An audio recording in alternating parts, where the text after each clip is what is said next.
everyone. My name is Jazmine Schultz. I was Jazmine Wolff when I started this, so I can suppose that you can see how much my life has changed since I started Pangea House. I struggled with whether or not I was going to tell a story because for me, so much has happened in 7 years, and I don't really feel like I can do it justice or talk about how much it has impacted me as a person. But I'm going to give it a try anyways because I thought it was only fair. And the camp counselor in me is sort of like, well, don't be a no-funner and like play the game. Do it. So I'm going to do it. My story starts in the fall of 2008 when I was messaged along with a bunch of Minot artists by Chris Brown. He had been handed the keys to the red carpet, the music venue during that time, and originally he had agreed to run it by himself, but then, I don't know, in a weird, I don't really know, moment of clarity maybe or something, he decided that instead he wanted to get a group of different people from all areas of the music and art scene together to kind of create something different.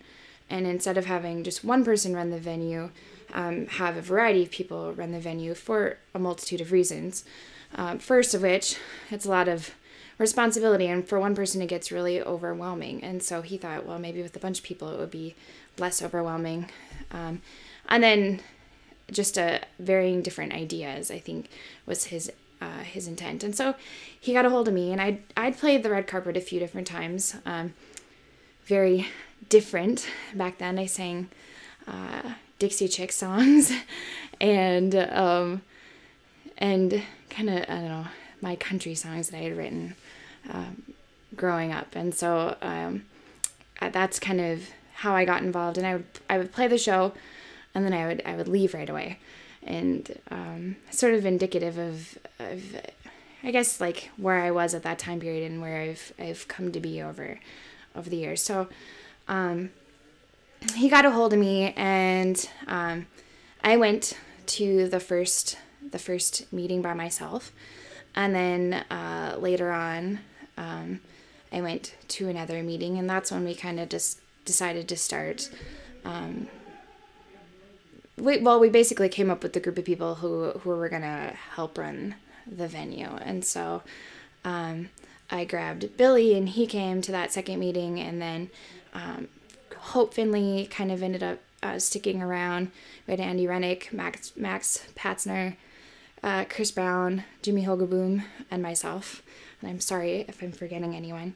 And those are the people who kind of started the venture. And so very different people from all walks of life. Hope was an artist and by trade, and stuck around for a while, but then eventually a spot opened up at 62 Doors for her, and so she kind of ended up going there because it just was the best option for her. And slowly but surely things changed a little bit over those first 6 months, and it was kind of tumultuous, to be honest, because all of us, I mean, you get all these different people together and try to have the same idea about how to run a place, and it was just really kind of difficult. And so we struggled for this first 6 months just trying to figure out what we believed in, what we wanted to be, and what we wanted to do and how we were going to do it. But then slowly over time, things got a little less crazy, but never uneventful. Pangea House has always left us with daunting challenges.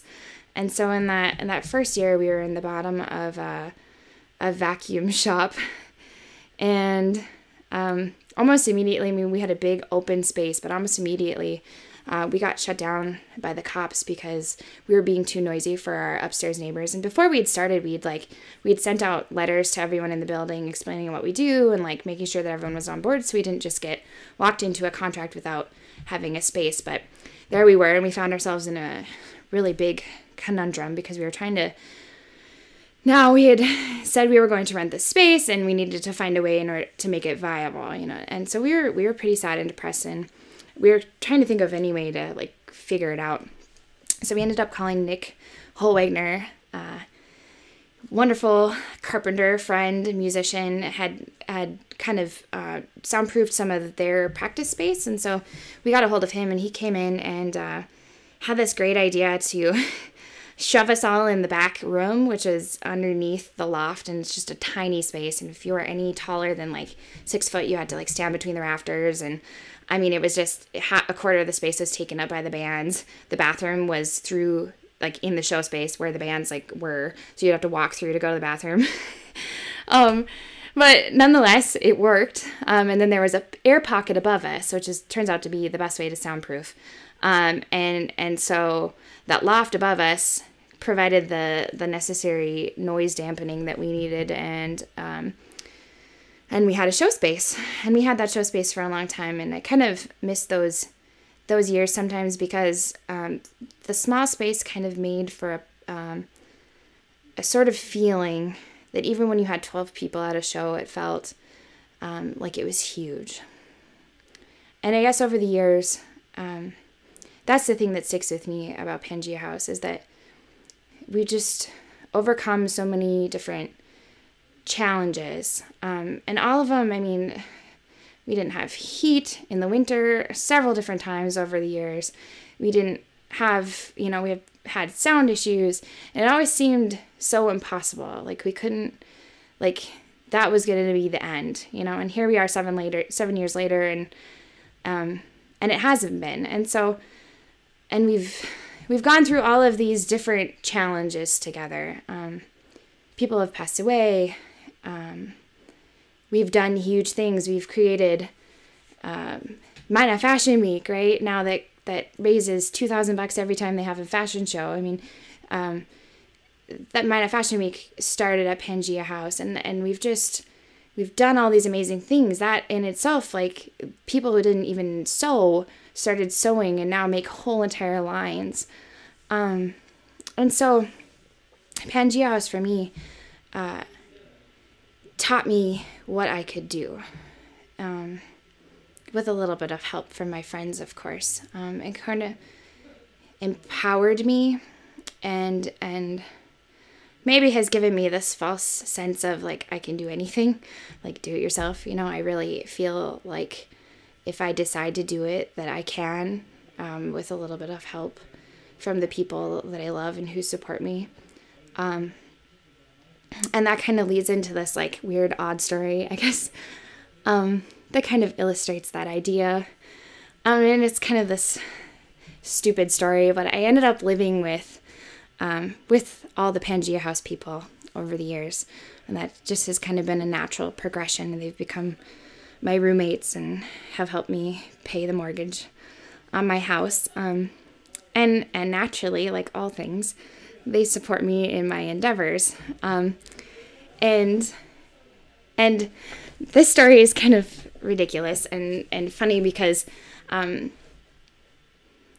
just so aptly illustrates the point that I'm trying to make, which is I bought this lawnmower, and it was a riding lawnmower, and I bought it to ease my life because I was doing summer theater, I was doing Pangea House, and I was doing all of this stuff at the same time while working, and I just didn't have the time necessary to push mow my lawn, and I just wanted to pay the lazy tax, and I wanted to buy a riding lawnmower.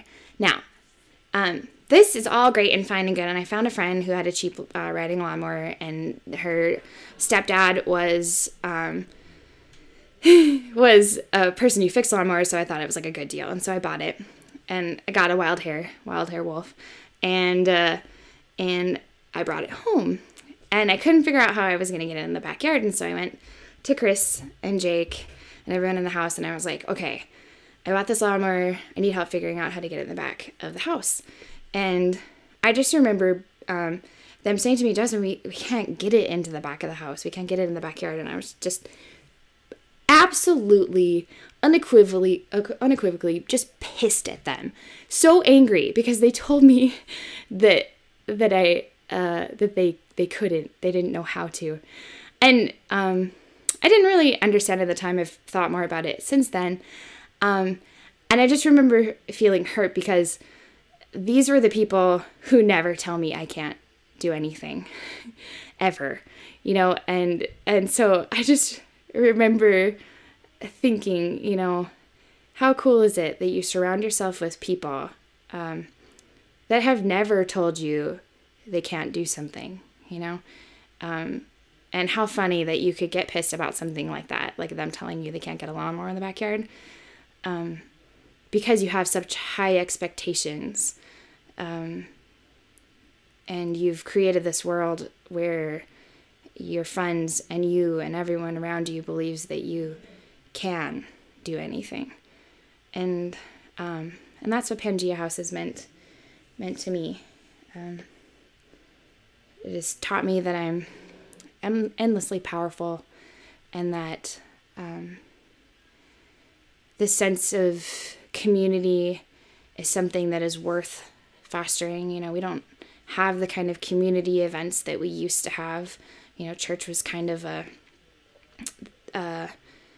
emulsifier thing that like brought everyone together, you know, and there just aren't as many activities like that anymore.